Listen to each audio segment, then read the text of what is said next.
Hi viewers, welcome to Bhaskar's area.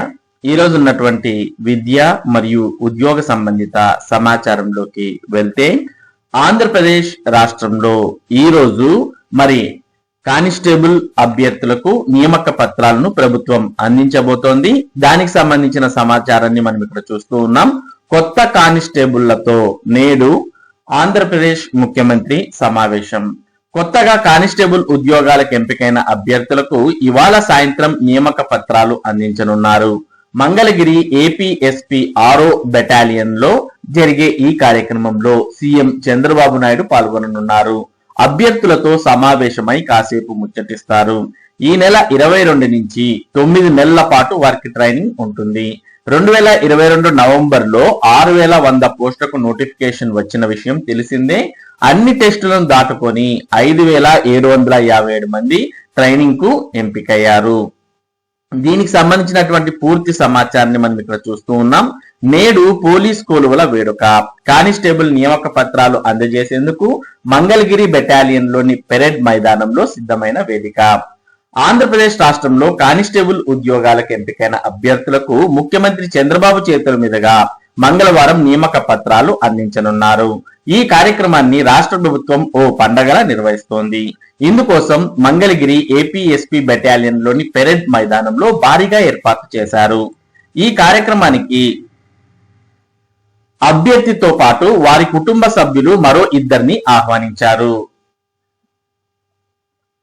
మొత్తం 5757 మంది అభ్యర్థులు, వారి కుటుంబ సభ్యులు కలిపి 17,000 మందికి పైగా హాజరు కానున్నారు.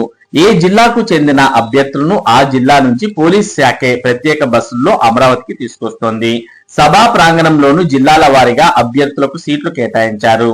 ముఖ్యమంత్రి చంద్రబాబుతో పాటు ఉప ముఖ్యమంత్రి పవన్ కళ్యాణ్, విద్యా ఐటీ శాఖల మంత్రి నారా లోకేష్, హోంమంత్రి అనిత, భాజపా రాష్ట్ర అధ్యక్షుడు మాధవ్ ఈ కార్యక్రమానికి అతిథులుగా హాజరు కానున్నారు.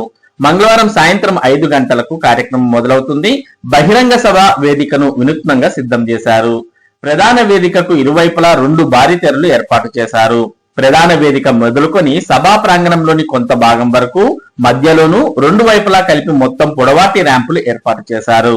చంద్రబాబు, పవన్ కళ్యాణ్, లోకేష్, మాధవ్, అనిత అందరూ వాటిపైకి వచ్చి అభివాదం చేస్తారు. తర్వాత అభ్యర్థులను ఉద్దేశించి ప్రసంగిస్తారు. టాపర్లుగా నిలిచిన అభ్యర్థులు, వారి నేపథ్యం, పోలీస్ నియామక ప్రక్రియపై ఏవీలు ప్రదర్శించనున్నారు. అనంతరం అభ్యర్థులందరికీ ట్రైనీ కానిస్టేబుల్లుగా నియామక పత్రాలు అందజేయనున్నారు. 22వ తేదీ నుంచి శిక్షణ ప్రారంభం. నియామక పత్రాల పంపిణీ కార్యక్రమం ముగిసిన అనంతరం అభ్యర్థులందరినీ తిరిగి పోలీస్ శాఖే ప్రత్యేక బస్సుల్లో వారి స్వస్థలాలకు తీసుకెళ్లనుంది. వీరందరికీ ఈ నెల 22 నుంచి శిక్షణ ప్రారంభమవుతుంది. అభ్యర్థులు వారికి కేటాయించిన పీటీసీ, డిటిసి, బీటీసీల్లో ఈ నెల 21వ తేదీలోగా రిపోర్ట్ చేయాలి. మొత్తం 9 నెలల పాటు కఠోర శిక్షణ ఇవ్వనున్నారు. భవిష్యత్ అవసరాలకు తగ్గట్టుగా ఈసారి శిక్షణ మాడ్యూళ్లు, సబ్జెక్టులోనూ పోలీస్ శాఖ అనేక మార్పులు తీసుకొచ్చింది. ఈసారి ఉద్యోగాలకు ఎంపికైన వారిలో ఎక్కువ మంది బీటెక్, ఎంసీఏ, ఎంబీఏ వంటి సాంకేతిక కోర్సులు చేసిన వారే ఉన్నారు. వారిలోని నైపుణ్యాలను మెరుగుపెట్టేలా ఈ శిక్షణ ఉండనుంది. తొక్కిపెట్టిన వైకాపా ప్రభుత్వం, ఉద్యోగాలిచ్చిన కూటమి సర్కార్. కానిస్టేబుల్ పోస్టుల భర్తీ కోసం 2022 నవంబర్ నాటికి వైకాపా ప్రభుత్వం నోటిఫికేషన్ విడుదల చేసింది. ప్రాథమిక రాత పరీక్ష నిర్వహించి ఆ తర్వాత ఎంపిక ప్రక్రియను అర్ధాంతరంగా నిలిపివేసింది. అభ్యర్థులు ఎన్నిసార్లు విన్నవించుకున్నా పట్టించుకోలేదు. కనీస సమాచారం ఇవ్వకుండా, వారి గోడు వినిపించుకోకుండా తొక్కి పెట్టేసింది. కూటమి ప్రభుత్వం అధికారంలోకి వచ్చిన వెంటనే న్యాయపరమైన చిక్కులన్నింటినీ పరిష్కరించి ఆ వెంటనే దేహదారుఢ్య, శారీరక సామర్థ్య పరీక్షలు, అందులో ఎంపికైన వారికి తుది రాత పరీక్ష నిర్వహించింది. మొత్తం ప్రక్రియను ఏడాది వ్యవధిలో పూర్తి చేసి ఆగస్టు నెలలో ఫలితాలు విడుదల చేసింది. ఎంపికైన అభ్యర్థులందరికీ ఇప్పుడు నియామక పత్రాలిచ్చి శిక్షణ ప్రారంభించనుంది. 9 నెలల శిక్షణ పూర్తి చేసుకున్న అభ్యర్థులంతా ఉద్యోగాల్లో చేరనున్నారు. మొత్తం 6100 పోస్టుల భర్తీకి నోటిఫికేషన్ జారీ కాగా 6014 మంది ఉద్యోగాలకు ఎంపికయ్యారు. యాంటిసిడెంట్స్ వెరిఫికేషన్ ప్రక్రియ పూర్తయ్యాక వారిలో 5757 మంది ఫిట్ ఫర్ ట్రైనింగ్ శిక్షణకు అర్హత సర్టిఫికెట్ పొందారు. వీరందరికీ ఇప్పుడు ట్రైనీ కానిస్టేబుల్ గా నియామక పత్రాలు ఇవ్వనున్నారు. నియామక పత్రాలు అందుకోనున్న అభ్యర్థుల్లో 3,343 మంది సివిల్ కానిస్టేబుళ్లుగా 2,414 మంది ఏపీఎస్పీ కానిస్టేబుళ్లుగా ఎంపికయ్యారు. సివిల్ కానిస్టేబుల్ పోస్టులకు ఎంపికైన వారిలో 993 మంది మహిళలు ఉన్నారు. ఉమ్మడి శ్రీకాకుళం, విశాఖపట్నం, తూర్పు గోదావరి జిల్లాల నుంచి 183 మంది ఆదివాసీలు ఉద్యోగాలకు ఎంపికయ్యారు.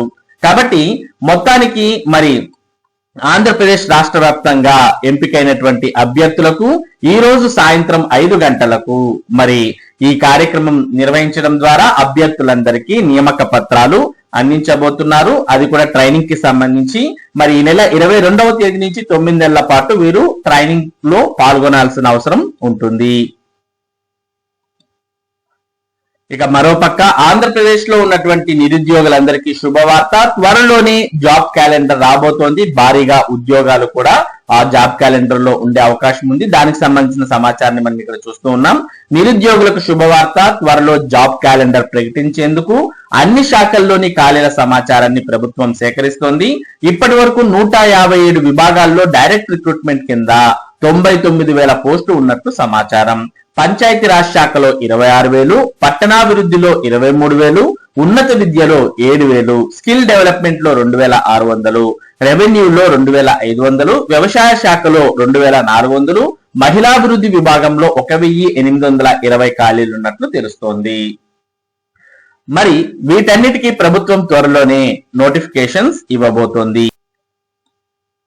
దీనికి అనుగుణంగా ప్రభుత్వం మొత్తం రాష్ట్రాన్ని 6 జోన్లుగా 2 మల్టీ జోన్లుగా విడగొట్టబోతోంది. అంటే జోనల్ వ్యవస్థను ప్రభుత్వం కొత్త విధానాన్ని తీసుకురాబోతోంది. 26 జిల్లాల ఆధారంగా గెజిట్ నోటిఫికేషన్.